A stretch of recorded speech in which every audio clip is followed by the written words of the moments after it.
Our founders wanted that power and control. They didn't want the king to have that power and control. They wanted the people to.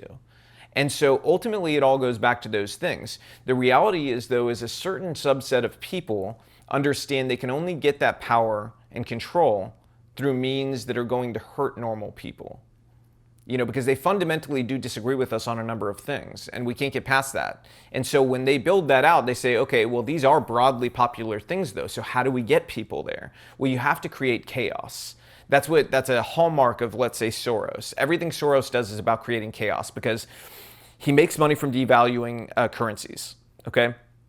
To devalue currencies, you have to create chaos within the country. And then beyond that, if you want power, you want to elect people in those countries that would normally not be electable, you have to create chaos with the people who would be electable, which is what they did over these past few years. To change the identity of a country, you have to go even more local and smaller than that. So that's where Soros got the plan to go and invest in DA races. These district attorney races, by the way, in the past were 5-figure races. They were not these huge events. They were, maybe $30,000 or $50,000 for a campaign budget or something, maybe $100,000. Soros is dropping millions into these races and electing absolute radicals. The people, ironically, the most famous prosecutors in our country are pretty much all Soros prosecutors, okay? Kim Foxx in Chicago, she was responsible for not prosecuting Jussie Smollett, okay? And they had to name an independent prosecutor. She was also in collusion with people like Kamala Harris and Michelle Obama, talking to them about what a great person Jussie is, and ultimately refused to prosecute for political reasons. Thank God we got somebody in there who ended up independently prosecuting the case, and proving what he did was done to create racial tension. It was done, again, to create that racial strife that they want. They want the chaos. Yeah. And then you look at a place like St. Louis, Gardner, that's another Soros DA. She charged the McCloskey family, who protected their home when their home was assaulted by rioters. Yeah. And she charged them. You look at places like Larry Krasner, Philadelphia, all these places in the country, common theme, chaos.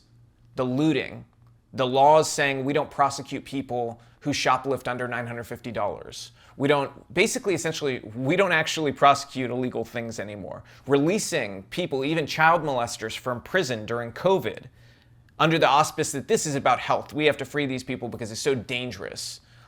I'm sorry. Anybody of a sound mind in America, if you said, hey, are you worried about a child molester in prison possibly getting COVID? If there's anybody in the world who's saying yes to that question, I have questions for them, because you're not of sound mind. Somebody of sound mind would not be worried about that. Yeah. I was watching another interview, and it also, just to reiterate on the DAs that Soros is funding, it seemed like all of them, and there was a ton of cities listed. I think you were on Tucker, and that's where they were talking about it. All of these cities where these DAs are becoming elected, they're beating the prior murder, their murder records. Oh, so, okay. This is a number everybody in America should know. Everybody, okay? Past 12 months, murders have risen by 30%, okay? If you're not familiar with crime statistics, you might go, that doesn't seem wild, right? I mean, it seems like semi. The next closest is 12.7% for a 12-month period in history. And that was the year Martin Luther King Jr. was killed. Wow. And so a large segment of that unrest and the added murders and everything was apparently, a lot of historians have associated it to the unrest that happened because of his assassination, which obviously is a huge cultural moment, but that divide between 12.7% and a 30% rise, that is massive. And what you would expect is normally during a crime rise, if it's associated to a significant singular event, is that it would shoot up and then shoot down. That's not what's happening. It's going up and up and up and up. It's still rising right now. Yeah. And this is not just happening in big cities. This is bleeding out to the places outside of the big cities.